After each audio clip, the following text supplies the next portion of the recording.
You walked into Radio Shack on a Saturday afternoon in 1985, and half of what they were selling would be in a landfill before the decade was over. The computer on the display table cost more than your car and could not run a single program your office used. The cordless phone promised freedom and delivered static. The camcorder in the glass case made home movies that looked like they were filmed through a window screen. Stay for number 8. It cost more than a brand new car, and the company that made it crushed every unsold unit and buried them. And when you get to number 19, you will understand why one company lost a fortune trying to replace the VHS tape. So hit subscribe, because here are 25 electronics from the 1980s that failed completely. Number 25. The Magnavox Odyssey 2. Magnavox had already tried once with the original Odyssey back in 1972. The Odyssey 2 was their second shot at the home console market, released in 1978 and still sitting on store shelves into the early 80s. The controller had a full membrane keyboard built into it, which sounds impressive until you actually tried to press those flat little buttons during a game. Your thumb would slide right off. The games came on cartridges with names like Pickaxe Pete and KC Munchkin, which was their answer to Pac-Man. Atari actually sued them over that one. The console could not keep up with the Atari 2600, which had a bigger game library and better third-party support. By 1983, Magnavox quietly pulled the plug. If your family owned one, you probably remember it collecting dust on the shelf underneath the good television while the neighbor kids played Atari. Number 24. The Magnavox VideoWriter. In 1985, Magnavox released a dedicated word processor that looked like a small desktop computer. It had a built-in screen, a printer, and proprietary floppy disks that only worked with the VideoWriter itself. The idea was simple. Not everyone needed a full personal computer. Some people just needed to type letters, print resumes, and keep notes. And for a while, it sold. The problem was timing. By the mid-1980s, personal computers were dropping in price fast, and every one of them could do word processing and 100 other things besides. The VideoWriter could do exactly one thing, and it did that one thing on a tiny screen with a dot matrix printer that made everything look like a rough draft. The proprietary disks meant you could not move your documents to any other machine.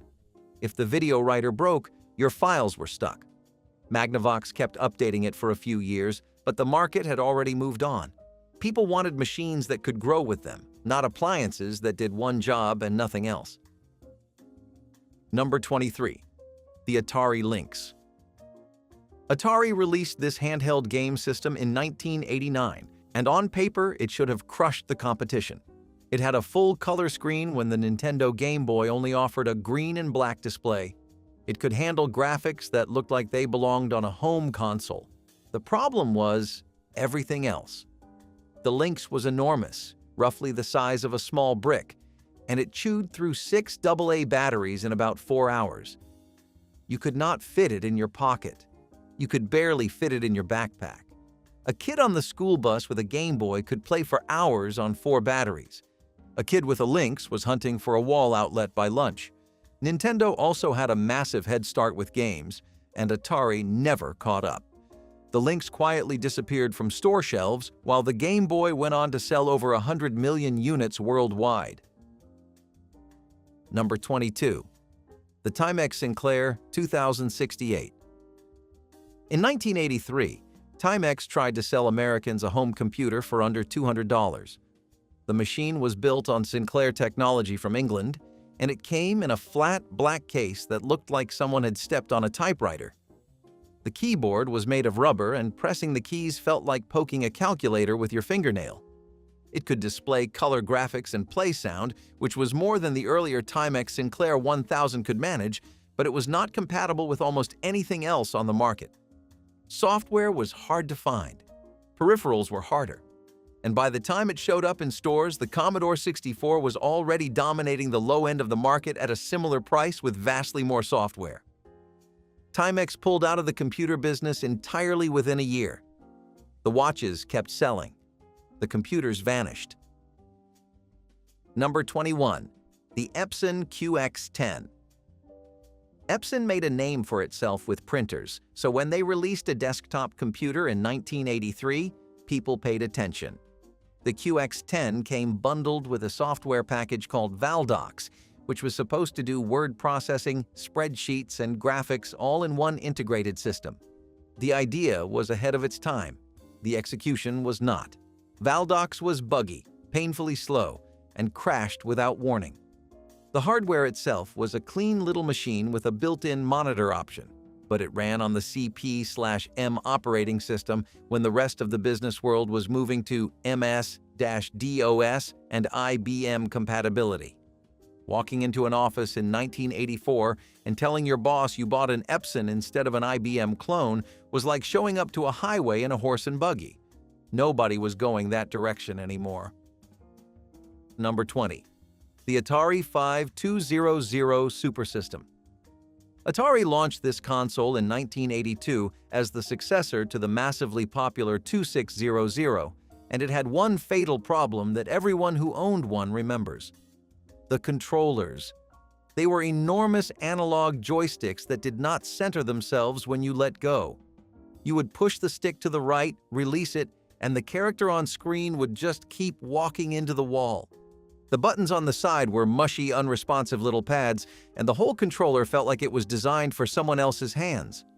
The console itself was powerful for its time, essentially an Atari 800 computer in a game console shell, but it was not backward compatible with the massive library of 2,600 games. You could not play any of the cartridges you already owned. Atari eventually released an adapter, but by then the video game crash of 1983 was already in full swing, and the 5200 went down with it. Number 19.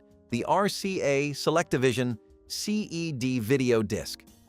This is one of the most expensive failures in the entire history of consumer electronics. RCA spent over a decade and a staggering amount of money developing this system, and what they ended up with was a record player for movies. That is not a metaphor. The CED disc looked like a vinyl record sealed inside a plastic caddy. You would slide the caddy into the player, the machine would grab the disc, and you would pull the empty caddy back out. A tiny needle, almost exactly like the stylus on a turntable, would ride along the grooves to read the picture and sound. The problem was timing. By the time SelectaVision finally launched in 1981, the VHS tape had already taken over American living rooms. A VHS player could record television. It could rewind and fast-forward with precision. The CED could do none of those things. You put the disc in, you watched the movie, and that was your only option. If you wanted to pause, the picture froze and buzzed. If you wanted to skip ahead, you had to wait while the needle searched across the disc, sometimes landing in the wrong spot entirely. RCA priced the player at around $500 and the discs at roughly $15 to $20 each, which was competitive with VHS tapes at the time, but the machines were unreliable. The needles wore out. The discs scratched easily. And the picture quality, while decent when everything was working, degraded with every single play. Dust, fingerprints, even the natural oils from your hands could ruin a disc permanently. RCA pulled the plug on SelectaVision in 1986 after losing what was widely reported as several $100 million on the project. It nearly brought the company to its knees. If you still have one of those players in your basement, the discs are worth almost nothing, but the player itself has become a curiosity piece for collectors who appreciate the sheer stubbornness of the thing. Number 18. The Sinclair QL. The letters stood for Quantum Leap, which tells you something about how Clive Sinclair saw this machine. He released this business computer in 1984, aimed at professionals who wanted an affordable alternative to the IBM PC. It used a Motorola 68008 processor and came with built-in software for word processing and spreadsheets. On paper, it sounded reasonable. In practice, the first units shipped with a hardware bug so severe that Sinclair had to attach a small circuit board dangling out of the back of the machine just to make it function. The storage system used devices called microdrives, which were tiny tape loops that jammed constantly and lost data without warning. Professionals who needed reliable machines took one look at that circuit board hanging off the back and went straight to IBM. Number 17. The Commodore Plus 4. Commodore had one of the best-selling home computers in history with the Commodore 64, so in 1984 they released the Plus 4 as a business-oriented sibling. The name referred to 4 built-in software applications: word processing, spreadsheets, a database, and graphing. Here was the problem. The Plus 4 was not compatible with a single piece of Commodore 64 software. Not a single game, not a single program. Every piece of software that made the 64 the most popular computer in the country was useless on this machine.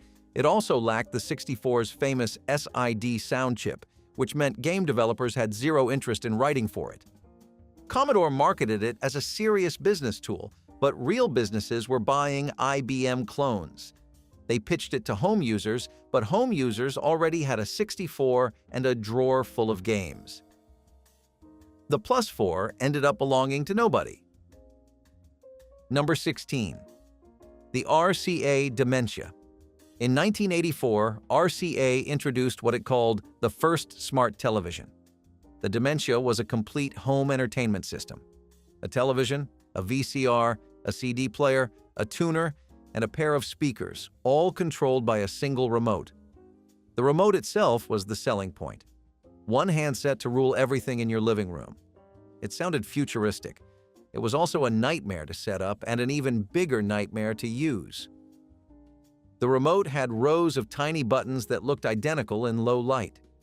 Programming the VCR required memorizing sequences that read like launch codes. If one component in the system had a problem, you often had to bring the whole stack in for service because the pieces were designed to talk to each other and did not play well with outside equipment. RCA priced the full Dimensia system at several $1,000s, well above what most families were willing to spend on a television in the mid-1980s. Competitors were selling perfectly good standalone TVs and VCRs for a fraction of the cost, and those components worked with anything you plugged into them. The Dimensia's promise of seamless integration only worked if you bought the entire RCA ecosystem, and most people did not. By the end of the decade, the Dimensia line had quietly disappeared from showroom floors. The idea of a unified smart home system would come back decades later, but RCA was far too early and far too complicated for a country that just wanted to watch the evening news without reading a manual first. Number 15. The Sega Master System. In Japan, this console did reasonably well. In Europe, it carved out a solid audience. In the United States, it was invisible. Sega released the Master System in 1986, a full year after Nintendo launched the Nintendo Entertainment System, and that head start turned out to be everything.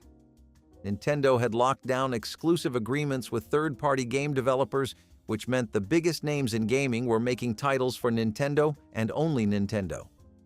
The Master System had a handful of decent games, but it could not compete with the library Nintendo was building. Walking into a toy store in 1987, the Nintendo section stretched across an entire wall. The Master System section was a single shelf, sometimes less. Sega learned from the experience and came back with the Genesis a few years later, but the Master System in America barely left a mark.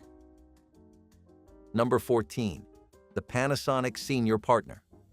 In 1984, Panasonic built a computer it called Portable.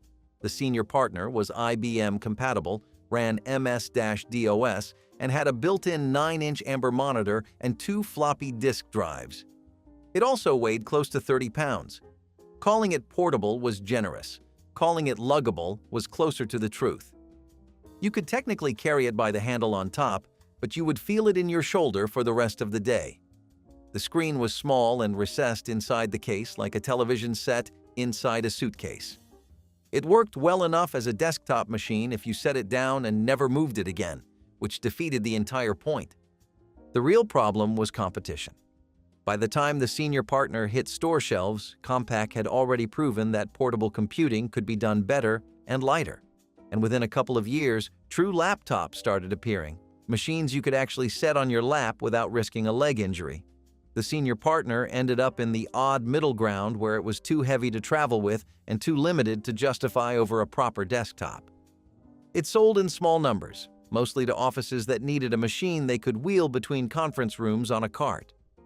Panasonic moved on quickly, and the senior partner became one of those footnotes in computing history that people only remember when they see a picture and think, "I cannot believe anyone carried that around." Number 13. The Emerson Arcadia 2001. In 1982, Emerson Radio released a game console designed to compete with the Atari 2600. On paper, it had better graphics and a sleeker design. The controllers were flat membrane keypads with a tiny joystick nub that felt like pressing your thumb into a credit card. Playing any game that required fast movement was an exercise in frustration. You would push the joystick in one direction and nothing would happen. You would push harder, and the character would suddenly sprint off the edge of the screen. The console launched with a small library of games, most of them clones of popular arcade titles that looked slightly better than Atari versions, but played worse because of those controllers. By the time it reached American stores, the video game market was already starting to wobble. The great crash of 1983 was months away, and retailers were about to get buried in unsold game cartridges from every manufacturer in the business. Emerson pulled the Arcadia from the market within a year. The console barely made a dent, and today it is one of those machines that collectors hunt for precisely because so few people bought one. Number 12. Digital audio tape. Sony introduced this format in 1987, and it promised something revolutionary: the ability to record and play digital audio on a small cassette with quality that rivaled a compact disc. The technology worked beautifully. The sound was clean, the tapes were durable, and the recording quality was genuinely impressive. So why did it fail in the consumer market? The music industry panicked. Record labels and the Recording Industry Association of America fought the format because it could make perfect digital copies of copyrighted music. Lobbying, lawsuits, and eventually legislation added copy protection measures and surcharges that made the format expensive and inconvenient for everyday buyers. A digital audio tape player cost well over $1,000 when a compact disc player had dropped below $200. The format survived in professional recording studios where engineers loved it, but it never came close to replacing the compact cassette in American living rooms. Number 11. The GRID Compass. In 1982, a company called GRID Systems released a computer that looked like nothing else on the market. It had a flat electroluminescent screen that folded down over the keyboard in a clamshell design that every laptop built since has copied. The magnesium case was lightweight and nearly indestructible. NASA sent it up on space shuttle missions. The military adopted it for field operations. The problem was the price. The GRID Compass cost around $8,000. In 1982, you could buy a solid used car for that money. The average American family was not spending $8,000 on a computer when a Commodore 64 cost a fraction of that. GRID found its buyers among government agencies, the military, and large corporations. But as a consumer product, it never had a chance. The technology inside was brilliant. The price tag made sure almost nobody outside of institutions ever touched one. Number 10. The LaserDisc player. LaserDisc offered picture and sound quality that was genuinely superior to VHS. The discs were the size of vinyl records, shiny and silver, and they played movies with a sharpness and color accuracy that a VHS tape could not touch. Audiophiles and home theater enthusiasts swore by them. But the discs could not record. You could play a movie, but you could not tape last night's episode of your favorite show.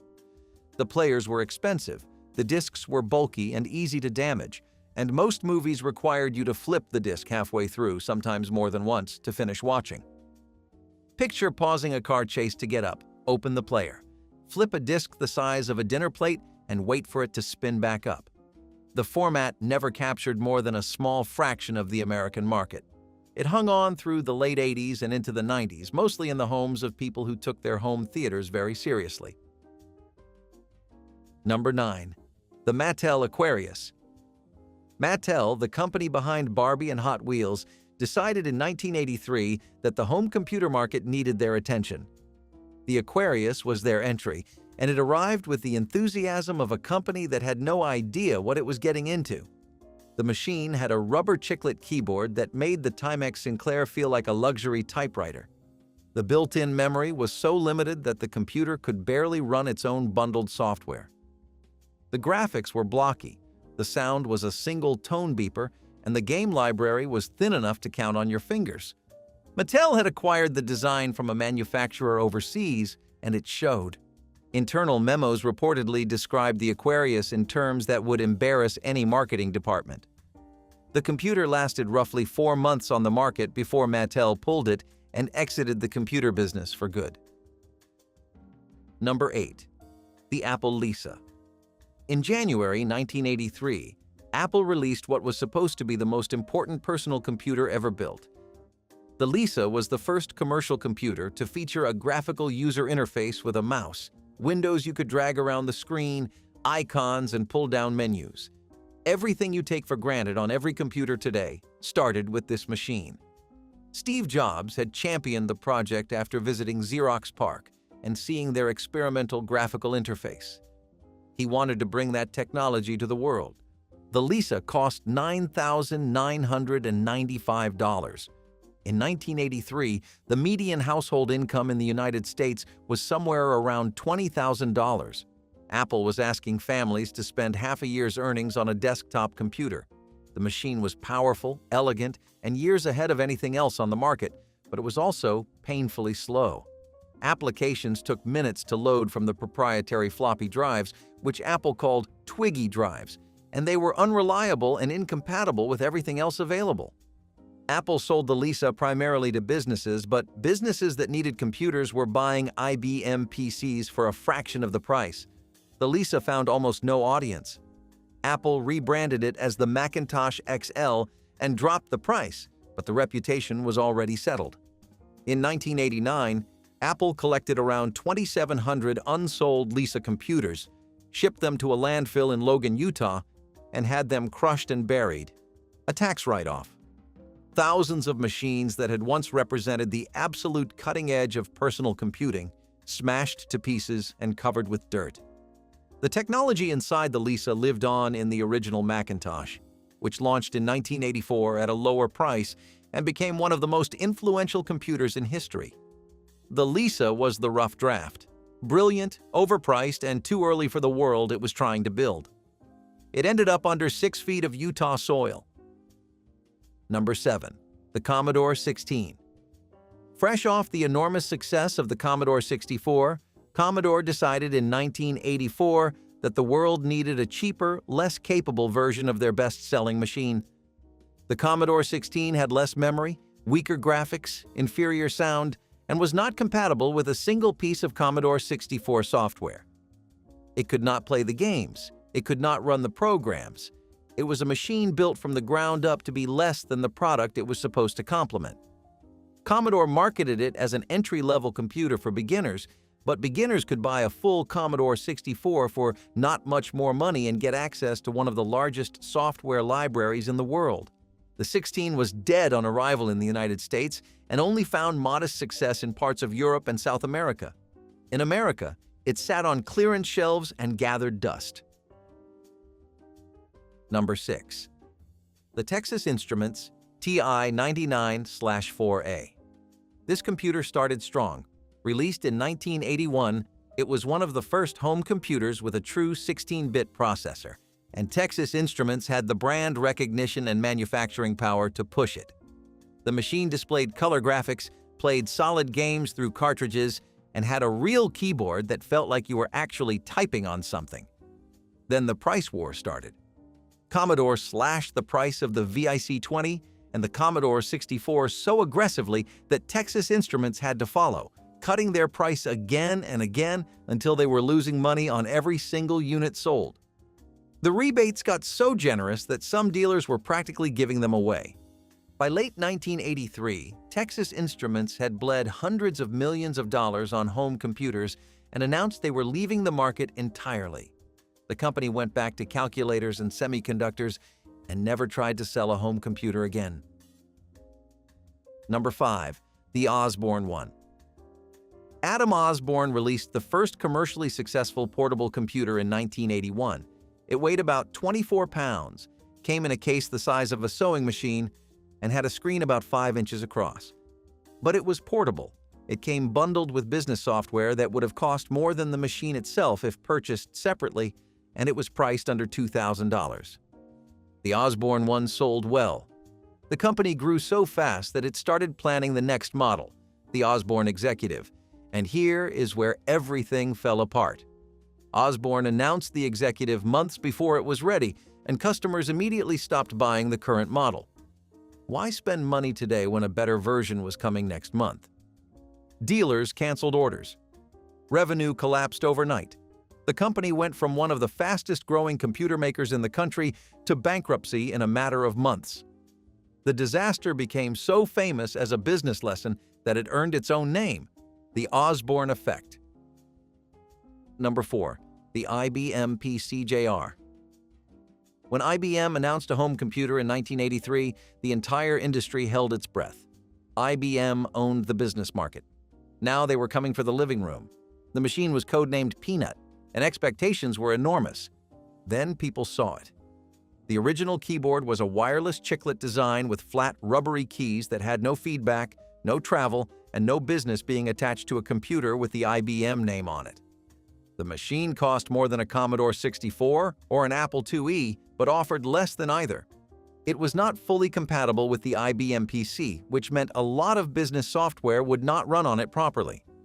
IBM tried to fix the keyboard by releasing a replacement with real keys, but the reputation was already ruined. Technology magazines mocked it openly. Retailers could not move them off the shelves. IBM discontinued the PCjr in 1985, less than 2 years after launch. It was the first real stumble for a company that had seemed untouchable. Number 3. The Vectrex. This one stings a little because the Vectrex was genuinely brilliant. Released in 1982 by General Consumer Electronics and later sold by Milton Bradley, the Vectrex was a home game console with its own built-in monitor. The screen displayed crisp vector graphics, the same line-based visuals used in arcade games like Asteroids and Tempest. The games looked sharp and moved fast, and the built-in controller was solid. It even came with a game included in the box, Mindstorm, a polished clone of Asteroids that you could play the moment you plugged it in. The timing could not have been worse. The Vectrex launched right before the video game crash of 1983, when the entire American home console market collapsed under the weight of too many cheap, terrible games flooding store shelves. Consumers lost confidence in video games entirely, and retailers slashed prices to clear inventory. The Vectrex was swept away along with everything else. A genuinely good machine killed by a collapsing market at the worst possible moment. Number 2. The Amstrad PC. In Europe, Amstrad was a household name. Alan Sugar built the company into one of the largest consumer electronics brands on the continent by selling affordable computers, word processors, and stereos. The Amstrad CPC line was a genuine hit in the United Kingdom and across much of Western Europe. So Sugar looked across the Atlantic and saw the American market as the next opportunity. The Amstrad PC-1512 and its successors were competitively priced IBM-compatible machines that should have found an audience. But the United States already had a crowded field full of established names. Compaq, Tandy, Dell, and dozens of IBM clone makers were all fighting for every inch of shelf space. Amstrad had no brand recognition, no dealer network, and no service infrastructure in America. The machines sat in warehouses. Amstrad retreated back to Europe within a couple of years and never made a serious run at the American market again. Number 1. Sony Betamax. Every conversation about superior technology losing to an inferior competitor starts right here. Sony released the Betamax format in 1975, and by the early 80s it was locked in a format war with VHS that it was slowly and painfully losing. Betamax tapes offered slightly better picture quality and a more compact cassette, but VHS tapes could record longer. In the beginning, a Betamax tape held just 1 hour of content. A VHS tape could hold 2, and later 4 or more. That 1-hour limitation meant you could not record a full movie off television without swapping tapes, and that single shortcoming drove millions of customers to VHS. By the mid-'80s, the rental stores had made their decision. The VHS section filled entire walls. The Betamax shelf got smaller and smaller until it disappeared entirely. Sony kept manufacturing Betamax cassettes until 2016, long after anyone was actually playing them, which tells you something about how difficult it is to admit a war is over. 25 electronics, and every one of them walked into the market convinced it was going to change everything. If your family owned any of these, drop a comment and tell us which one collected dust in your closet first. Share this video with someone who remembers the '80s, and please subscribe to keep these stories alive.